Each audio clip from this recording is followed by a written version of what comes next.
correct, or are you still seeing the screen you just saw? No, that's it. It's full screen for us now. Good evening. Last week I talked about V is for veridical, meaning truthful or evidential. And I made the somewhat bold claim that most ghost stories are not evidential because they could simply be hallucinations or generated phantasms of the brain created by the same parts of the brain involved in dream or hallucination. And as we know, the brain is capable of constructing complex realities and even superimposing them on ordinary vision. There is no reason to postulate anything else. However, there are some cases, which we call veridical cases, which seem to go beyond that. So let's start in 1994, where I have a woman who is in the back of a van with two chaps who are at that point placing a bag over her head and bundling her into the back of the car. It's a kind of SUV thing. The lady in question was Morven Alexander, and we are driving down the M5 towards Dursley. Now, those of you who are Harry Potter fans may recognise the Dursleys, and it is probably no coincidence that J.K. Rowling lived in the vicinity of Dursley and Stroud for some years, and that she named the villainous, unpleasant family after the local town. I'm not sure it was a slur on Dursley, but I'm sure it's where the name comes from. So, Dursley is just to the south of Cheltenham, where I live, down below Stroud, and there's Gloucester and Cheltenham at the top right. And if you head down towards Stroud, before you get to Bristol, you will come across Dursley, which is a very pretty little town. And here's Dursley, you can see it, and unfortunately this is the best photo I could find of Cam Peak. Cam Peak, spelt C-A-M and then space Peak, is a really unusual hill because it's a four-sided pyramid. Yeah, it actually looks like someone has taken one of the Great Pyramids and put grass over it and left a few cows to graze upon it. And at one point in the 90s, I was standing on the side of this hill talking about the geology for a Discovery Science documentary. And it was during the outbreak of mad cow disease, I think, when suddenly a very affectionate cow came down behind me and started to nuzzle me in the small of the back. And in those days, I had long blonde hair and I was painfully thin because I'd just been really ill. But anyway, I was standing there on the side of the hillside talking to the geologist and the camera crew. And this cow kept coming up to me, and every time I got halfway through the take, the cow would push me and moo at me. Moo. And suddenly, she pushed me a little bit harder and a little more insistently, because I wasn't turning around playing with her nose or whatever she expected. And I slipped, and the side of the hill was slick with cow pats, and I rolled all the way down the hill into Dursley, through the thistles, through the cow pats. And then I had to be taken down to the hotel at the bottom of the hill and allowed to clean myself up before they could continue filming. Anyway, that's how TV works, isn't it? And I did actually go back and say hello to the cow many other times, so I don't know if it or its ancestors are still there. Sorry, descendants. Anyway, moving on. Sorry, my stupid jokes get in the way. Some people have suggested that this is actually an ancient Atlantean pyramid. I think it's probably a natural geological effect, but it is definitely very interesting, and it's easy to see how you can be confused when you look at it and it's so pyramidal. It's just a shame this isn't a great picture. If you Google Cam Peak, you'll find some better ones. This was the lady who we were abducting. Derek and Harry had bundled Morven Alexander. Irish by birth, lovely lady. I spoke about her a few months ago when I gave a whole talk about Morven and our adventures with her. But on this occasion, they had taken cotton wool, they had put it over her eyes, put ping pong balls over that, taped it over with that tape you use to put around walls when you're doing decorating, put a bag over her head, put headphones on her ears first so she could only hear music, loud music. And having secured the bag over her head, they drove her off down the M5. Fortunately, they were not arrested for kidnap. Meanwhile, at their destination, a group of members of the Cheltenham Psychic Research Group were busily going through the building, removing anything that could give a clue as to its location. So paintings, pictures, items with names on, anything like that were being removed. And when Morven arrived, she did not know, there's Morv, that she was actually at the Old Bell Hotel, which is in Dursley. So she had no idea. Now, Morven, being Irish, had only been in England, I think at that point, for about 3 or 4 years. Dursley's about 20 to 30 miles away from Cheltenham, and it's not somewhere that you would usually go. There's no particular reason why you would go there, so we had no reason to believe that she would know where it was. But even so, blindfolded with a bag over her head, she was led in, taken up the stairs. And nowadays it looks more like the activities of a terrorist group than a scientific experiment. Out the back of the hotel, there is a nightclub called Capone's, for anyone who's ever been to Dursley. That's where Dursley's hot and exciting nightlife occurs. And above that, though you can't actually see it on here, there's a back wing of the hotel, which is where the rooms are. Bambos Praki, the owner. And inside, it's a fairly typical hotel. And what we've done is we've done things like taken down the fire notice, taking signs off the door if they could, if they said anything about Dursley, anything that had the name of the hotel. We had attempted to make it as anonymous as possible. And poor old Morven was led up the stairs and, almost passing out and almost vomiting, was taken into each of, I think it's 5 rooms we took her into in the end, each of which were identical, with a double bed, bedside table on either side, telephone, bedside lamp, and a window overlooking the yard above the nightclub. And she, to start with, was gasping for breath a bit, because they had not just driven her directly there, which would have been about a 30-minute drive. They spent about 1 hour 20 driving in circles to confuse her as much as possible, and they set off north and ended up coming south. So there was no way they thought that she would be able to keep track of all the lefts and rights and know where she'd ended up, even if she was an expert navigator. So poor old Morven is taken in, and then she's sold, okay, do your psychic stuff. Now, obviously, I think that we were a little bit too kind, and we should probably have, used thumbnails or, the more famous forms of interrogation to ensure that she was on the level. But, no, jokes aside, ethically, I don't think you get away with this nowadays. But in those days, we were just trying to, or Derek and Harry were trying to, take out any possibility at all that the medium could have researched or prepared, because she really had no idea where she was. And we knew very little. There had been a television set had flown off a wall in the upstairs. There had been a voice heard in a corridor.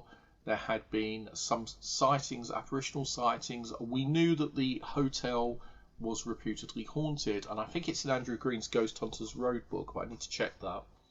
But the account of the ghost is that it is of a 17th century made. And the lady on the right, looking rather lovely in her little bodice and full skirt, is a 17th century maidservant. And the story of the hotel is that a maidservant, like the lady we see here, had in 1640s become pregnant by her boyfriend, who had then promptly gone off to fight for king and country against Parliament in the English Civil War.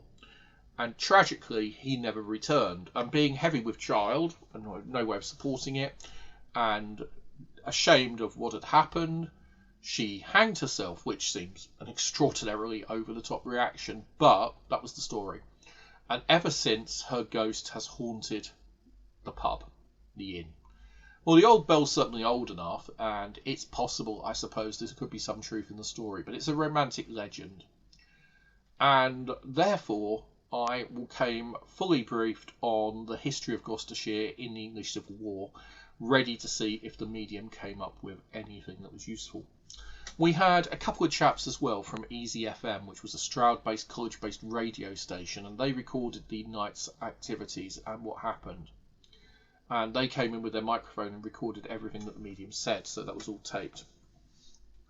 First room, she didn't get anything, just felt sick and asked if she could have a glass of water because she felt a bit dehydrated and nauseous, having been tortured for 2 hours by psychic researchers.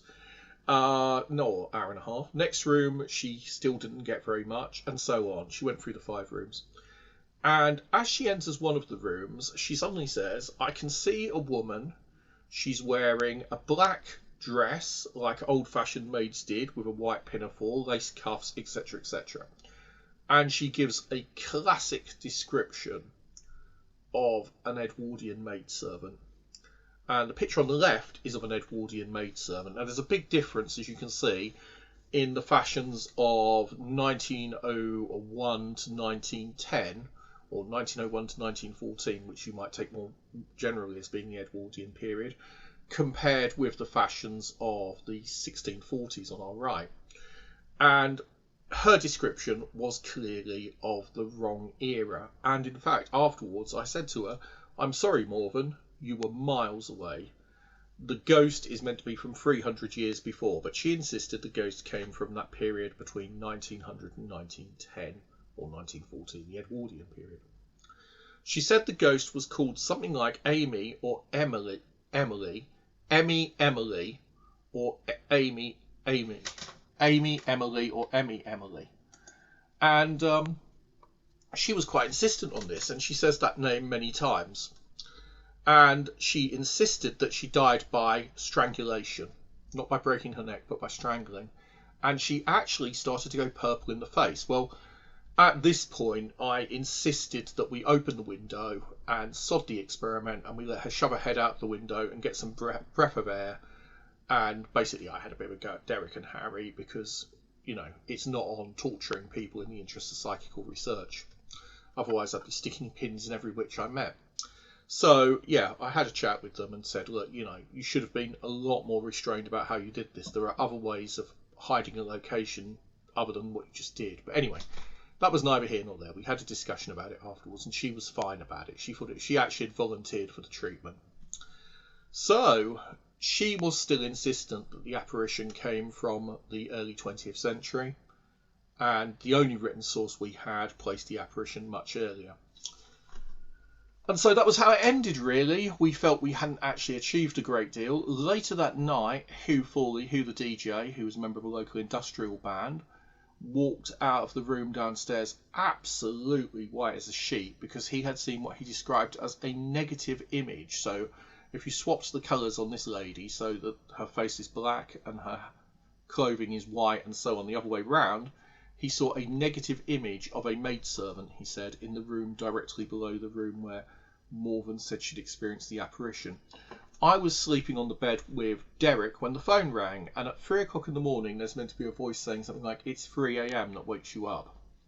And on this particular occasion the phone rang, but then we discovered that the phone was not connected to the wall. It was actually pulled out at the wall.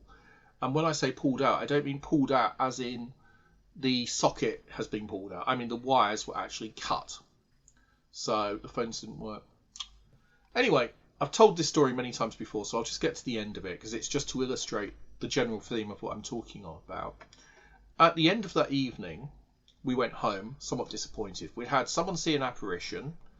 Earlier in the week, a massive, very, very heavy mirror, it must weigh almost a ton, had been unbolted from the wall and placed face down. All kinds of odd poltergeist-type activity was taking place. And yet the medium, whose abilities we were attempting to test, had given us a narrative about Amy, Emily, or something like that, who had hanged herself in the room in question. A few days later, we were contacted after the radio broadcast went out, and I was unfairly scathing perhaps about the medium and said, well, as typical of mediumship, nothing actually came of it because we didn't get any information we can use. And we were contacted by Lionel Aliff, and he was the grandson, I think, he's a local historian, but he was the grandson of George Aliff, who'd owned the pub.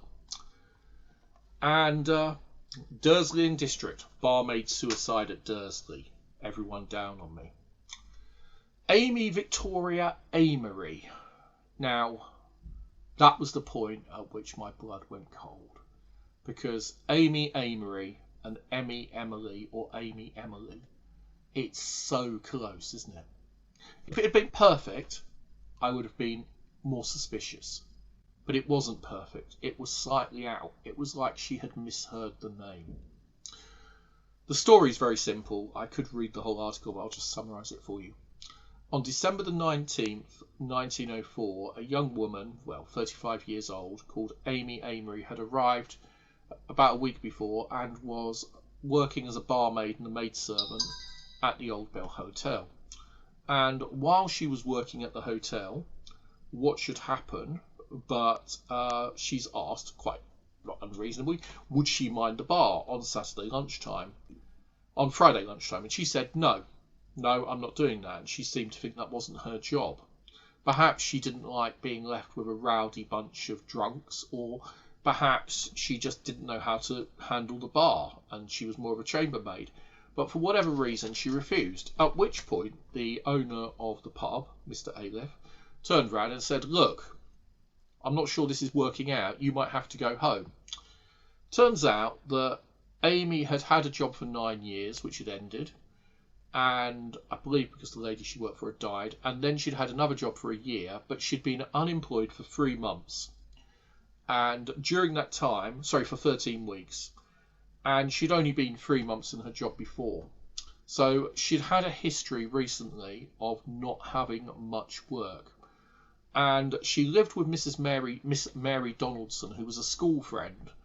And when they were both 10, her mother had died, which was her last parent, and she'd lived with her friend ever since. And she was unfortunately in debt to her friend. Not that her friend actually minded. Anyway, because she was in debt, she must have taken the notice to leave quite hard, and she begged George if he would be kind enough to keep her until after Christmas. And he said no, he thought she'd have to leave, but he let her stay on.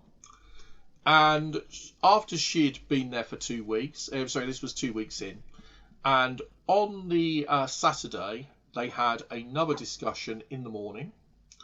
And he told her that she should go back down and start working on the bar. And in the end, he told her to take a month's notice, draw up a bill, he would write her a cheque, and she could go back to Bristol on the 10:05 train. So he said, that's it, I've had enough, you're going now. And he told her to go upstairs and get packed. And apparently she was quite okay about it. There was no reason. And she asked him if he could stay, and he said no. And she said, well, can I stay just till after Christmas? And he said, no, you're leaving this morning. Look, this isn't working. I just want you to go. And he told the inquest that he came to the conclusion that she was alcoholic, that she was drinking. And he actually started to watch the bar. Now, I don't think there's actually any evidence at all she was. And Mrs. Donaldson, Mary Donaldson, who she'd lived with for years, didn't think she was. But whatever the cause, she went off upstairs.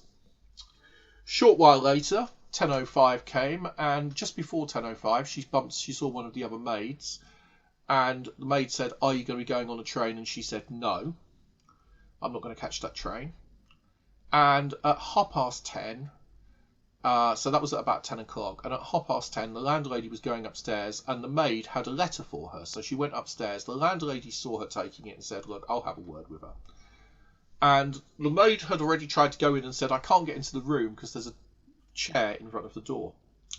So the landlady bent down and looked through the keyhole, and she saw poor Amy hanging in the cupboard, in the wardrobe with the door open. They broke the door open. Mr. Aleph ran in, cut her down, and she was quite a tall woman, and the cupboard was 5'10". So the cupboard was almost as tall as she was. So she had not actually managed to break her neck. She had hung herself with the rope that bound her trunk, while the rope that held her trunk tight, and while packing she decided to kill herself. And it looks like she tried jumping off the trunk, and she'd put the rope around a couple of hooks in the back of the cupboard and garroted herself and strangled. And there's a gruesome description of the body and so on, but we needn't go into that. It doesn't matter. She died horribly and tragically. And from that point onwards, one assumes this may well be the basis for the story of the ghostly maid, who's reported in the 1970s and then again in the 1990s. And I wrote an article which appears in the Journal of the SPR where I discuss the two outbreaks and the possible connections between them. I'm just going to open my window because it's getting a bit hot in here. Give me a second and turn my phone off if I can find it. One sec.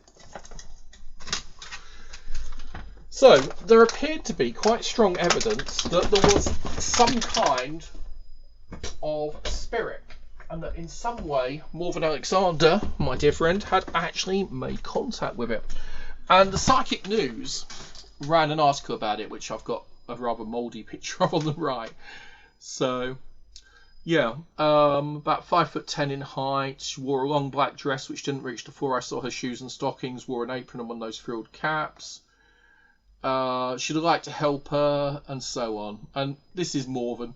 And the article is actually in the Dursley Gazette for the 22nd December 1904, if anyone wants to look it up on one of the newspaper archives. But at the time in which all this happened, I don't think there's any way at all that Morven could possibly have actually seen that.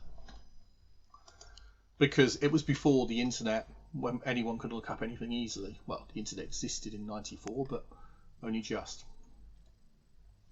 So what happened there then is the old bell haunted by the tragic spirit of Amy Amory. Was it really the fact that she somehow made contact with Morven Alexander 90 years after her death? And if so, why does her spirit remain there? Well, ever since people have started ghost hunting, I think people have also tried to employ psychic means. And one of the reasons for that might be the following. When you look at hauntings, as I've suggested before, cameras and technological equipment don't always seem to pick anything up. And if I'm correct, and it's because the part of the brain that's actually generating the ghost and allowing us to see it is actually the part that generates dreams and apparitions, then the external signal is actualized through the brain, but not through the sensory apparatus. So it really is an extrasensory form of perception, in which case you wouldn't be able to photograph a ghost or to record it with monitoring equipment. You could only monitor epiphenomena associated with it, that is, items that were moved by it or phenomena caused by it in some way. As a result of this, there's a second problem. Imagine ghosts were a disease, like COVID. Now, you may have noticed that when we had a COVID outbreak in this country, originally they were trying to track down the cases and were attempting to isolate where they were. And in a similar way, ghost hunters usually are attempting to hunt down and find locations that are troubled by spiritual phenomena, hauntings, apparitions, poltergeists. The problem we have is that you would not attempt to cure a disease by sending random groups of medics to sit in places where the disease may or may not occur and wait for the disease to break out. It would be an extraordinarily inefficient way of actually investigating a disease. And I suspect it may be just as inefficient a way as any other of investigating a haunting. And the reason I put this forward is because if you look at Borley Rectory, and if you look at the Enfield poltergeist, and if you look at the Cardiff responsive poltergeist, and if you look at all the classic cases through history, the ones which we think of as being, you know, a thriller moment like Hollywood movies where stuff was happening all the time, even in those cases, when you actually look at the amount of time it occurred over, one event might occur every week or every few days. So the statistical odds that on the one night you spend in a haunted house, the phenomena will occur, it just doesn't work. So ghost hunting is a ludicrously inefficient way to look for ghosts. Okay, so with that in mind, how can we actually get the ghost to appear? Well, that's where mediumship has always been tempting, and psychics. Because if just sitting there, or shouting, "Hey ghost, where are you? You know, please manifest," isn't likely to work statistically based on the best evidence we have.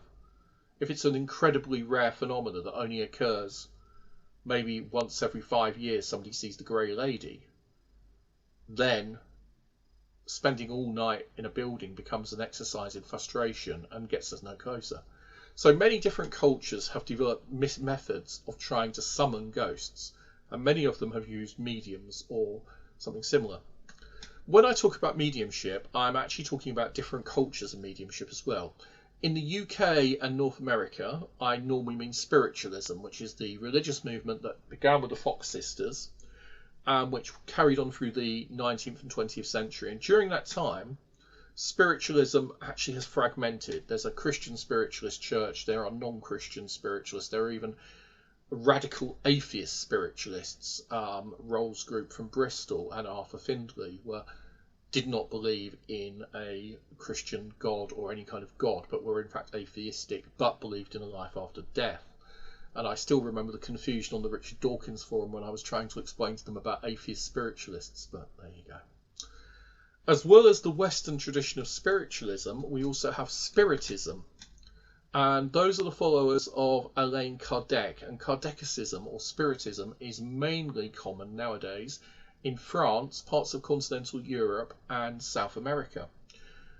Spiritism is very similar to spiritualism. It arises quite independently from what I can see. And Kardec's Book of the Spirit is a very interesting read. It has reincarnation as part of its beliefs and some other ideas which you don't find in the more mainstream spiritualism.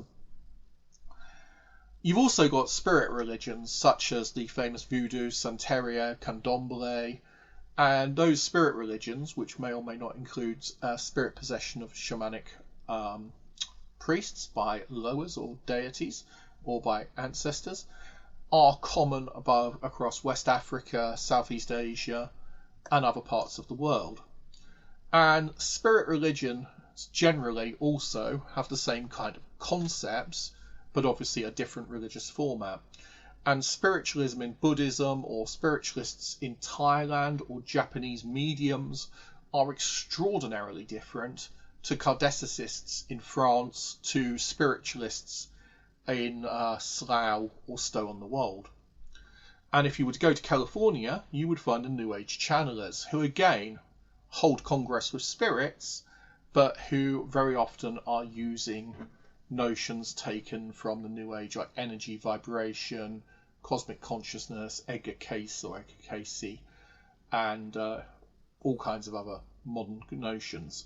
The New Age, Shirley MacLaine very much pioneered this kind of stuff back in the 1980s, and New Age channeling is definitely very closely related, historically, I would say, to spiritualism. New Age, the difference is largely that we tend to think of spiritualists with a blue rinse as little old ladies sitting around saying, "Are you with us, Fred?" And New Age channelers tend to be extraordinarily attractive young ladies in business suits with shiny teeth and wonderful lifestyles and filofaxes. Here we go. There's not much difference really. Finally, almost finally, we could have the electronic voice phenomena. And there are many, many, many researchers who have been attempting to communicate directly with spirit or with the spiritual realms by using technological devices. And that notion goes back as far as Edison. Just as every generation remakes Stonehenge in its own image, every generation tries to build a technology to allow communication with the dead. I am utterly unqualified to talk about EVP. I merely note that it exists, and we will have people who can talk about it with sense come along and chat. It's very controversial, and I'm sure there's an awful lot of nonsense spoken. Finally, there are occultists, and it might seem odd to think of occultists as being spiritualists or part of the mediumship tradition, but they most definitely were. Long before the age of the foxes, magicians were attempting to summon forth spirits, and in the Bible there is a prohibition on such things, and the Witch of Endor, of course, summons the spirit of Saul. So here we go. And when I first met Derek, here's Derek Akora on the right, apart from wandering up to him and cheerfully punching him lightly, and he turned around and looked at me and said, "What'd you do that for?" And I said, "Because there's nothing like striking a happy medium." Derek's on our right here. On the left, we have a necromancer. And I used to call Derek the Necromancer. And the reason is that a necromancer is someone who summons the dead. Now, in Warhammer Fantasy role-playing and role-playing games generally, necromancy tends to involve summoning, zombies or skeletons or physical undead, bit in historically the term means to summon the spirits of the dead. So mediums are in fact necromancers. So when you're watching Jennifer Love Hewitt play, what's she called? I've forgotten her name. Famous American medium. Just think that she's actually a necromancer. Okay, so there's an ancient spirit tradition, illegal still in many countries and probably very sensibly, of people attempting to meddle with the dead. There are two main types of spiritualism, and you may notice that there is an instinctive distaste and bias on my part against spiritualism and mediumship and summoning the dead. That's because I think it's profoundly dangerous. I'll get to why later on. On our left, we have an example. That would be Helen Duncan. She's tied up because, let's face it, who doesn't love to be tied up by sexy psychical researchers? Apply to the usual address, ladies.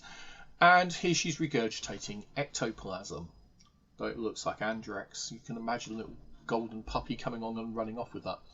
On our right, there's celebrity psychic Jesse Bravo. I know absolutely nothing about him, but I just chose the picture because he's a mental medium. I'm not saying he's mentally unwell. I mean that his impressions he receives are psychic and he only hears the voices in his own head. So the dead talk to him directly, but nobody else hears it, as opposed to Helen, where the dead would actually walk around the room, kiss people, pick up items, move around, play tambourines. So the difference between physical mediumship, left, mental mediumship, right, is a world apart. Some mediums can do both. Derek Acora was a mental medium. He never developed physical mediumship that I'm aware of. There are, however, in the modern age, physical mediums. Let's move on a bit. So, in the 1880s through to the 1930s, there developed a large-scale split in how we look at ghosts and paranormal phenomena. And for those of you who were here last week when we talked about the veridical thing, I talked about this quite a bit. On the left, we have Hypothesis 1. Spirits are dead people, or demons, or aliens, or some kind of intelligence. That's the important point. They're conscious like you or I, and they exist within the same world as we do, or can enter the same world as we are. They might exist on a different plane, but they can enter our world, and they are behind the haunting phenomena. The other possibility is that if objects move around my house, if there are knockings on the door, if things occur, I'm generating it by my own psychic powers and by using ESP psychokinesis. And this is called the Psi Hypothesis, and it's represented by this big gold symbol on the right. Parapsychologists generally favoured the Psi Hypothesis and believed that ESP, or human attributes, human unconscious psychic powers, were responsible for all paranormal phenomena. They might manifest as a ghost because it was easier, if you blamed the ghost, to commit impossible acts using psychic powers than if you took the credit yourself.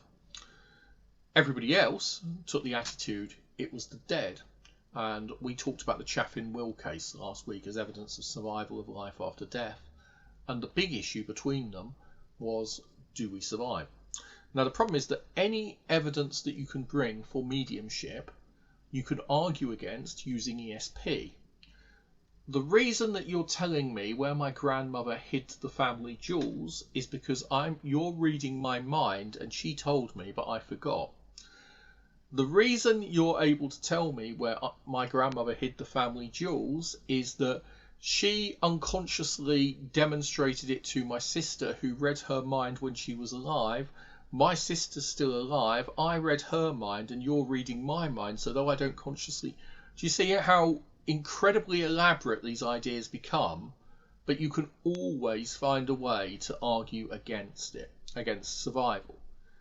As such, I think we could all agree that the idea can be taken too far, and it just becomes ridiculous. If ESP is completely unlimited, what's called super ESP, then it becomes of very little use as a hypothesis.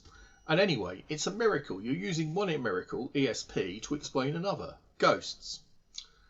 So, parapsychology has this kind of ideological issue that one of the defaults, the Psi hypothesis, the idea that humans might have psychic abilities not generally recognised or understood, might actually be little more scientific than the notion that the spirits of the dead are behind hauntings. You can go either way. You can also accept that both are true, which I think nearly everybody does in reality. We all accept there's a bit of psychism and a bit of spirits. Or do we? Well, many people do. Moving on down.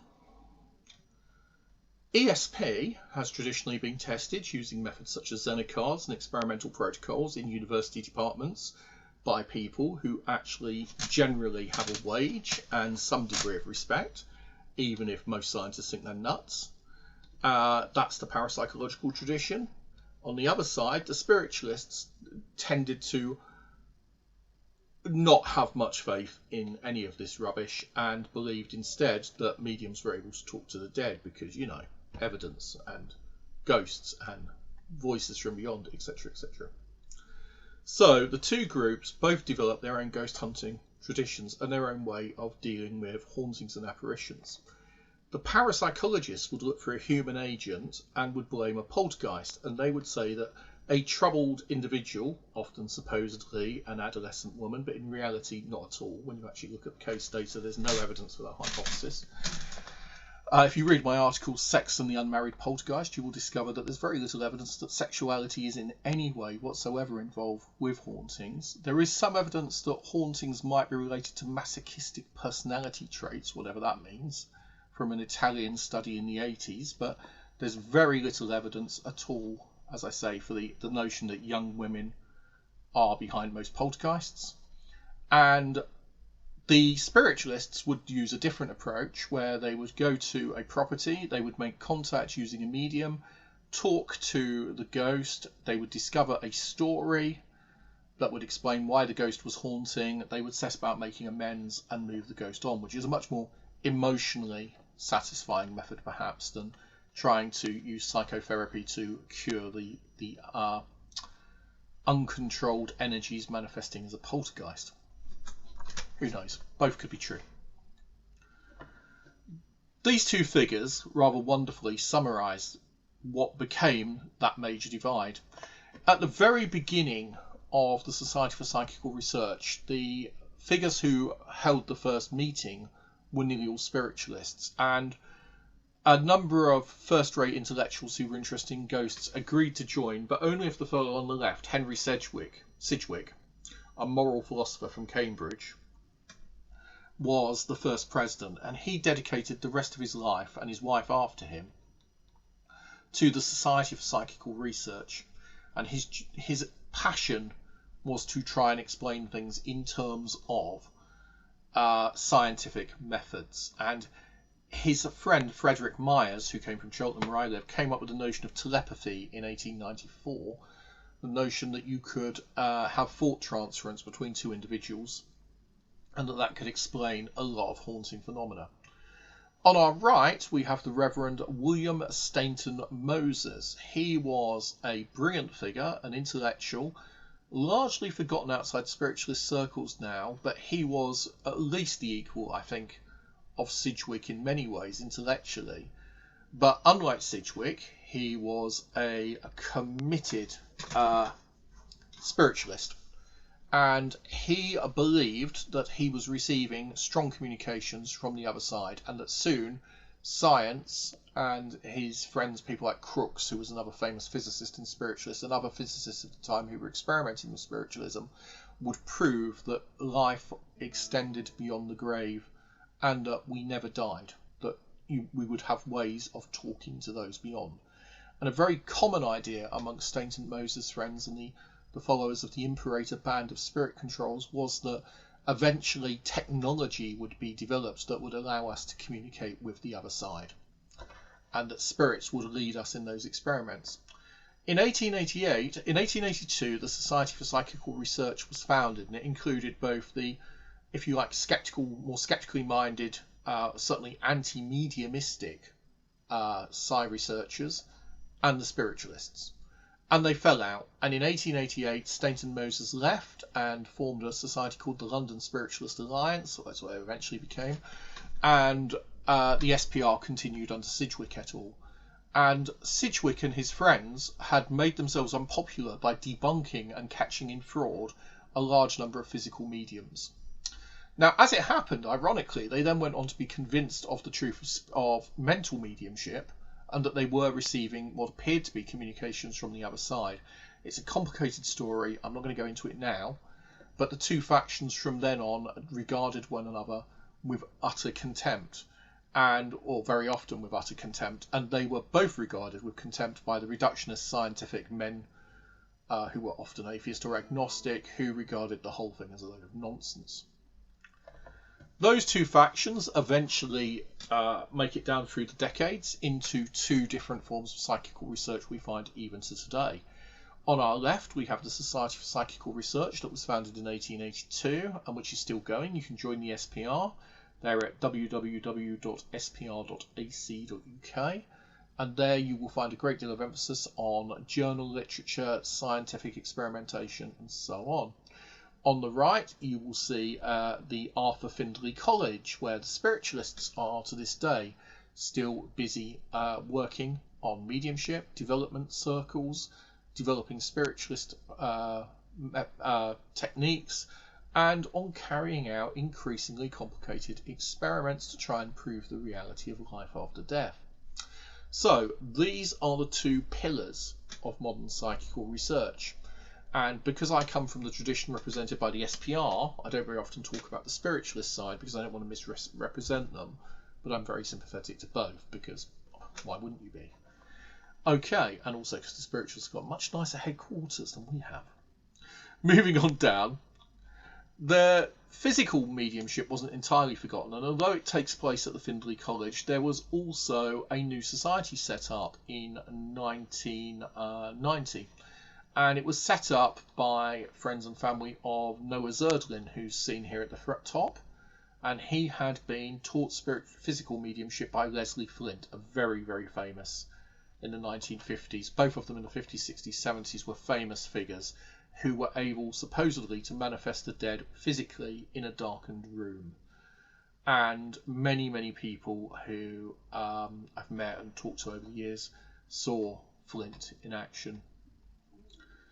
In the late 90s, or mid-90s actually, I think it was, about 94, I was with Tom Ruffles and a small group called the Anglian Psychic Research Group, which was an offshoot of my Cheltenham group. And we went to the White Hart in Skull. Was it Skull or Dis? I think it was Skull. Anyway, we went to the pub and we were doing a training day for psychic investigators when a bunch of people from the farmhouse around the back of the pub turned up and said, "Would you mind if we listened in?" And we said, "No, by all means, feel free." And I gave my usual talk about, which is probably entitled something along the lines of mediumship, what a load of intriguing phenomena, and talked a lot about, skeptically, about how many famous mediums have been caught out and how the evidence was difficult because of the conditions. And they talked very, very knowledgeably.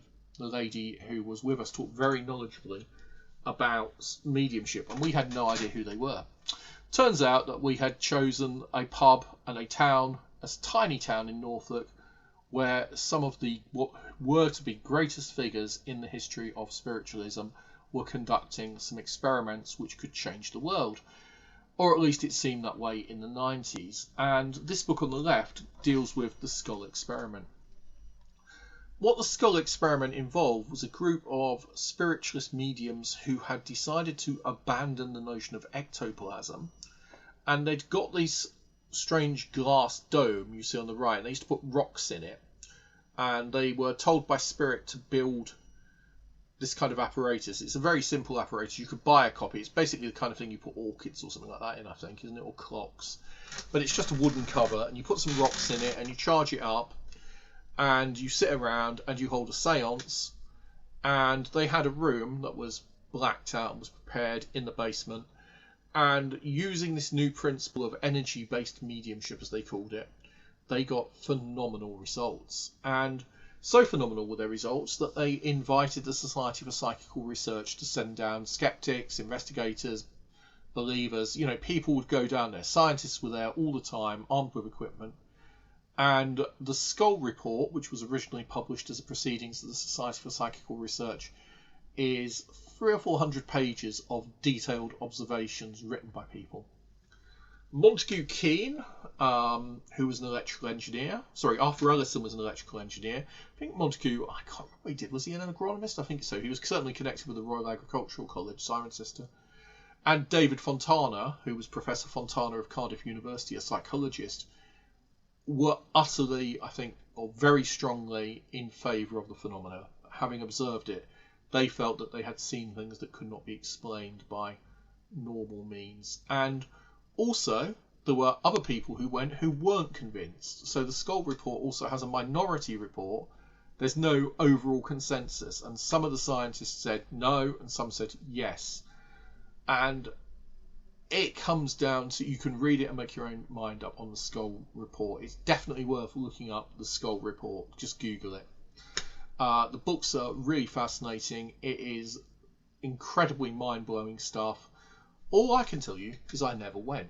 Why not? Well, I was actually invited to go. That's the really odd thing. And my friend Gary was invited to go. Now, Gary Skidmore was a member of my group who had been investigating mediums since the 50s.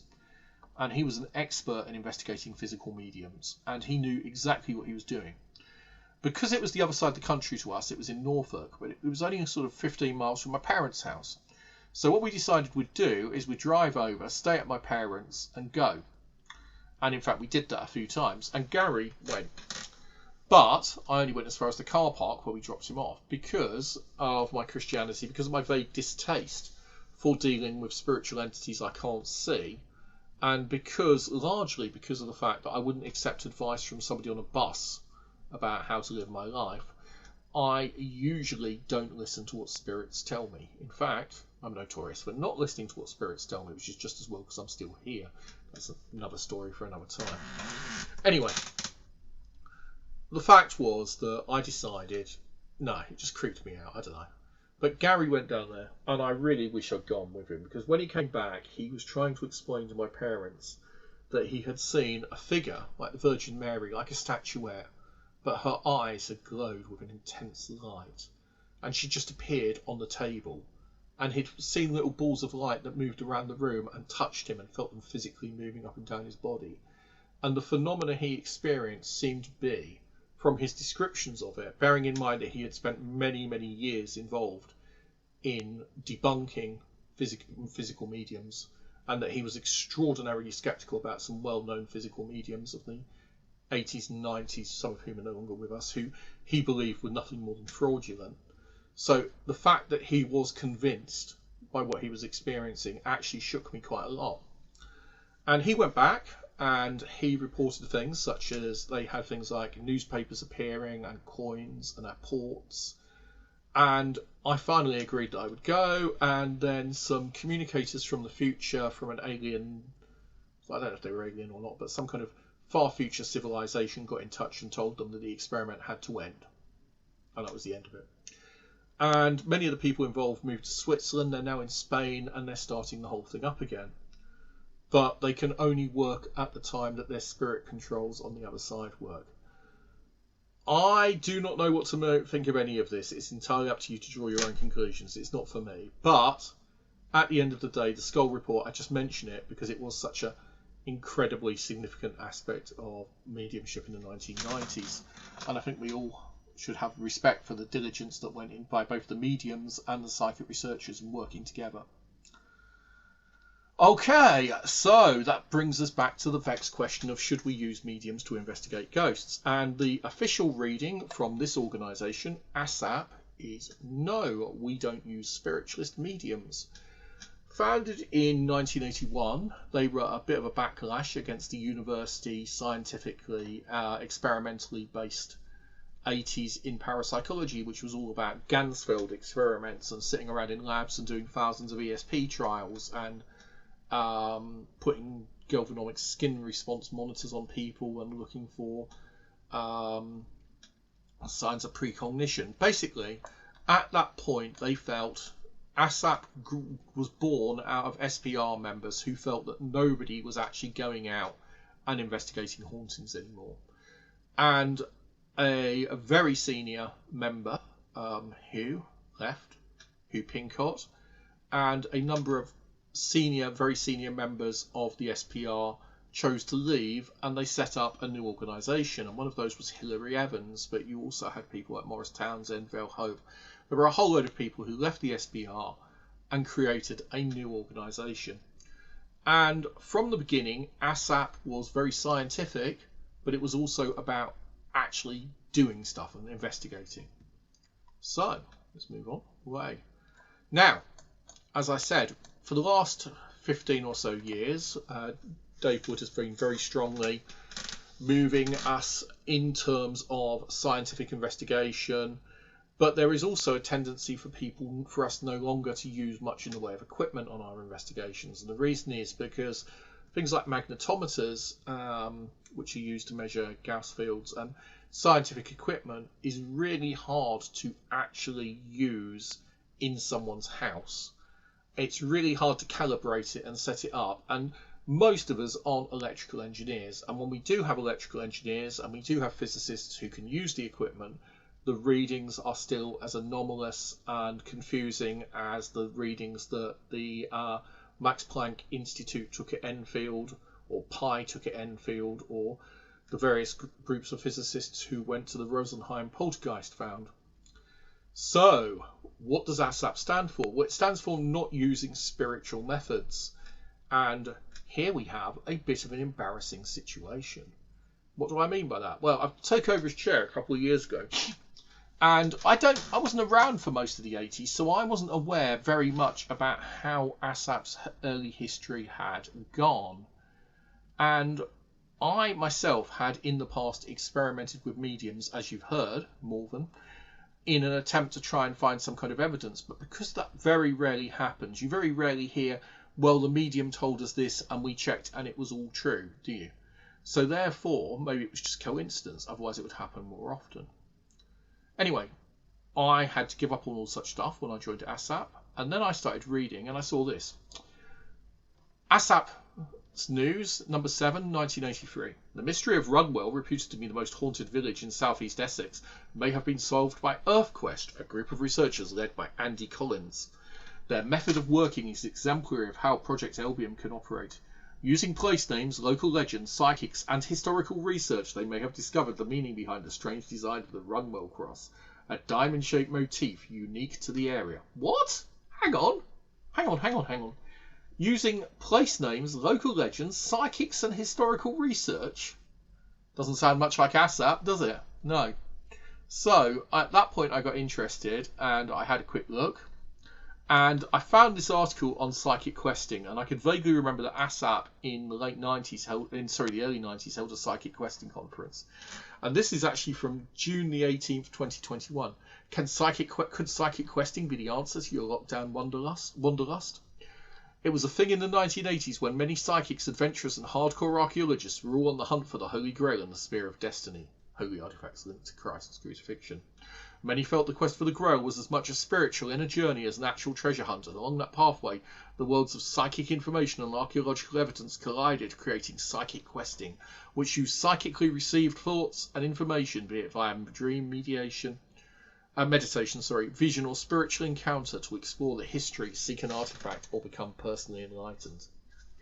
So I had a quick look through the history of psychic questing, and I had actually, when I was a teenager, read this book, which I didn't believe a word of at the time, A Dramatic Story of Magic, Sorcery, and Supernatural Discovery in Britain Today, The Seventh Sword, The Search to Find the Seven Swords of Meonia.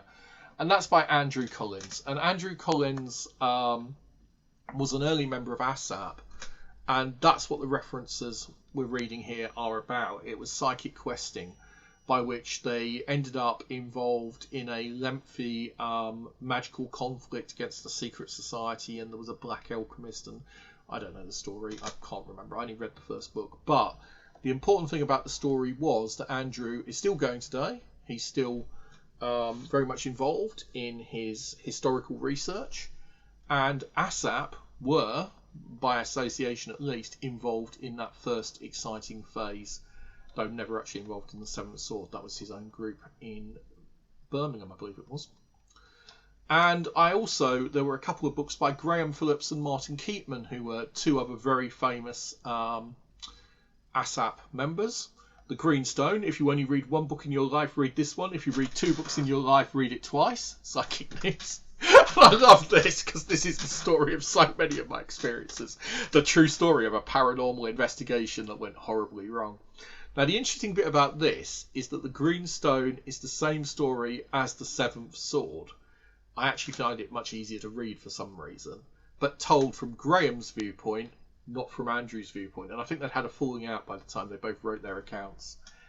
Anyway, if you came to me today and said, I'm receiving messages that we need to go and dig up this bridge, under this bridge, because there's a hidden sword there, and it was King Arthur's, but Mary Queen of Scots had it, but it's okay, but there might be some black magicians trying to stop us. I might ask you when you last spoke to your GP if you'd been drinking and what you were smoking, and say, okay, that sounds like a laugh. But no, I probably shouldn't do that. But it's not, what we stand for anymore. But it's part of our heritage. And how do I know it's not true? I mean, I'm not saying it's not true. I'm not saying it didn't happen. Psychic questing was part of the 90s scene. And ASSAP used to be far more open to trying things like that than nowadays, when as soon as we go into a place, the first thing we'll be saying is don't get involved with psychics because, it's not scientific. So is there a middle ground? Is there a way in which we might work with psychics if we had to? Well, Gertrude Schmeidler had answered that question as long ago as the 70s. She was a parapsychologist. This is from the PA, the Parapsychological Association. She'd written this book, Extrasensory Perception. She's a very well-known and respected academic. And she came up with an idea in 75, I think it was, with Micheline Mayer, or Maher, I think it's Mayer. Dr. Micheline Mayer, who was another parapsychologist. The photo is from the 80s, by the way, from a show called Unsolved Mysteries, which is why she looks more like Grace Slick, or, she's got the big hair. It's because just of the era of the time, but she's another very respected academic. And the two of them were called in by a mother and a daughter who lived in an apartment that was apparently haunted, and they were experiencing phenomena on a fairly regular basis. So what did they do? Well, they produced a method to investigate hauntings, which they called Quantitative Investigation of a Recurrent Phenomena, which was published in the JASPR back in 1975. And in essence, what it involves is this. They took a map of the apartment. Here's just a random apartment I chose. And they superimposed a grid on it. And then they asked the witnesses to record exactly where phenomena had occurred and to mark the areas which were affected by the haunting. And they keyed those areas so that they knew where things had occurred. And then they used two groups. The first group were a bunch of imaginative skeptics, and their job was to go in with nobody else present, because you can't have somebody who knows where the hauntings are, or I think there might be someone who showed them in, but you can't have anyone else present, because if so, they might notice changes in your breathing or non-verbal communication from your body language. And they walked around the building and investigated, and the skeptic's job was to look for dark corners, to look for weird reflections, to look for things that might actually lead you to believe the place was haunted. And they would then choose, say, 5 spots that they thought were haunted and mark them on a map. And it's a bit like, does anyone remember Spot the Ball? So you'd have a footballer doing something like this. You'd have a photograph of a football match. And at some point on the actual thing was where the ball was at that moment. And you had to put a cross where you thought the ball was. And if you got it exactly right, if you were the closest to the exact spot where the ball was, you won the prize, which was quite a lot of money. So Spot the Ball was like that. Well, this is similar to that. What the skeptics had to do was try and identify the spots where the witnesses claimed the haunting was manifesting. Now, there's a dangerous assumption here, the assumption being that the haunting always occurs in exactly the same spot and that the entity isn't mobile in some way. But obviously in a larger property, that's less of an issue. But generally speaking, the notion was that if it's caused by an electrical or magnetic field or some kind of environmental variable, then the skeptics would get it. And they didn't. The skeptics did not identify the spot. The next thing they did was they asked mediums to come in and to choose from a list of adjectives to describe the apparition, to describe the spirit, and to write a brief account, a freehand account of what they were experiencing in terms of spirits.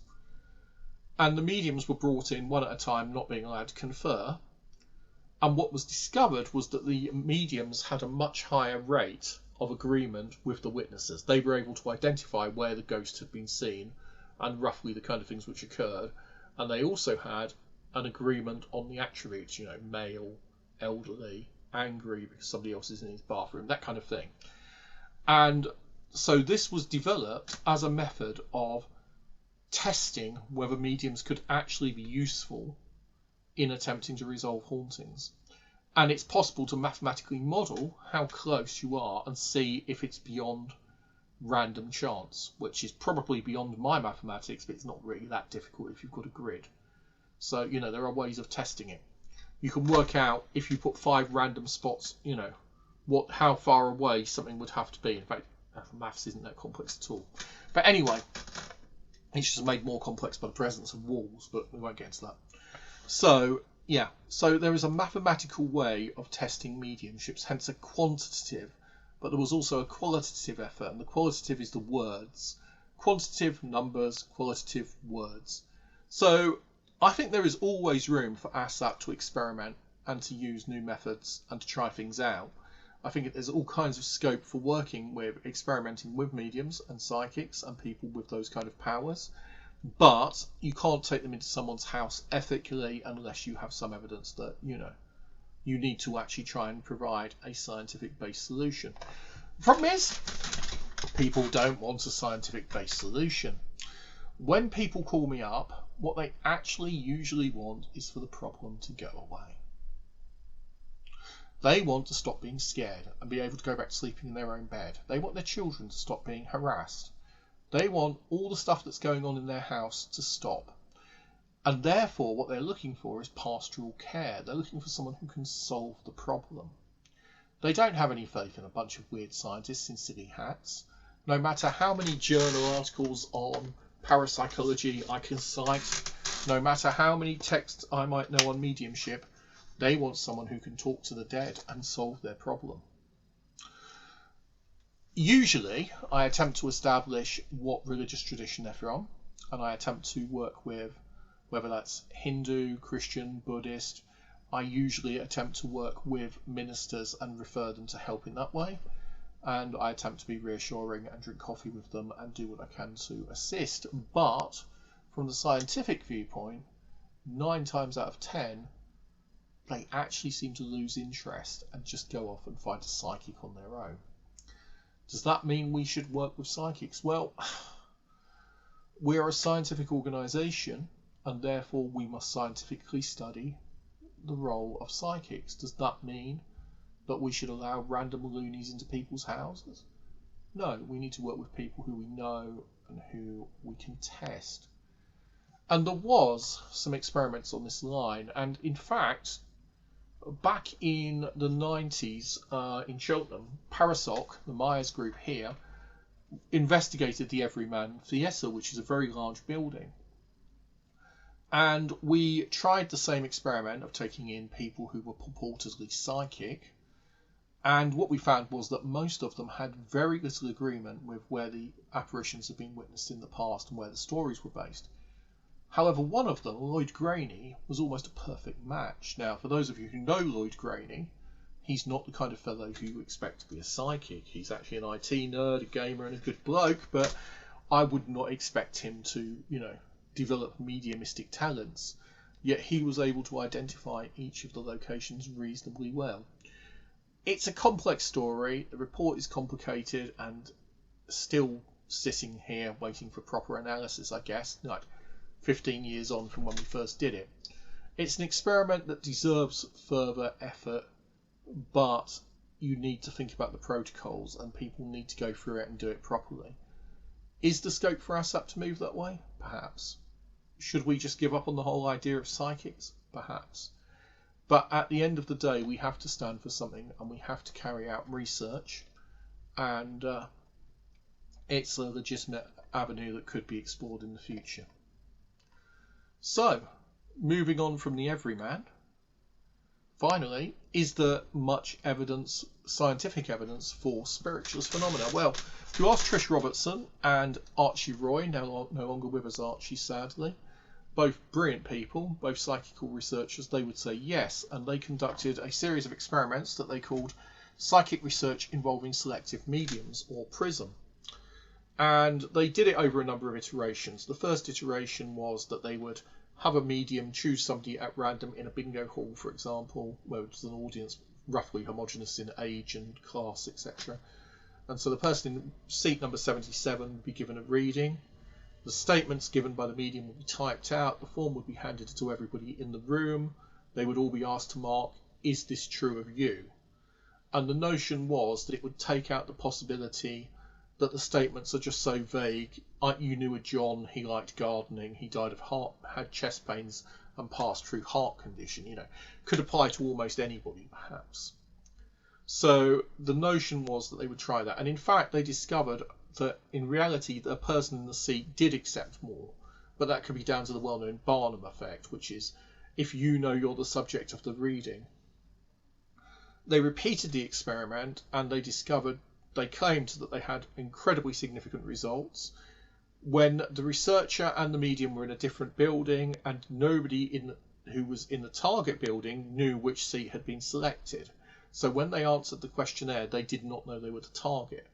And the odds against that happening by chance were extraordinarily high, they said. Unfortunately, the way they present the statistics makes it incredibly hard for me to actually work out what those chances were.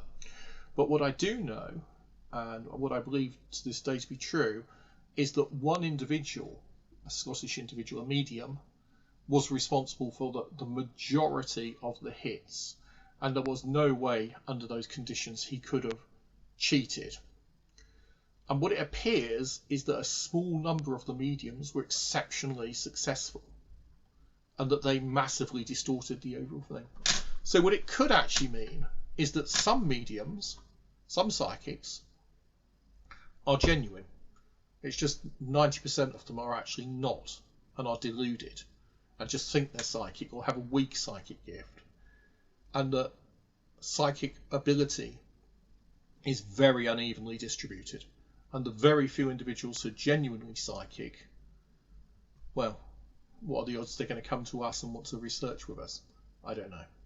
So should we use psychics while investigating hauntings? ASSAP's policy is no, but as chair of ASSAP, I thought it was an interesting question tonight, which is why tonight has been about ghosts, or M for mediums. And thank you very much for listening. Last week was ghosts, V is for veridical. And next week, which is the last week you have to put up with me, because after that we're back to our normal speakers, and nobody else is going to drop out because I will go around and haunt them if they do, will be ghosts, R is for recording. And I'll be talking about the recording hypothesis and what that tells us about the nature of hauntings. Thank you to everyone for being so patient tonight, and we've got about 20 minutes for questions if anyone would like to ask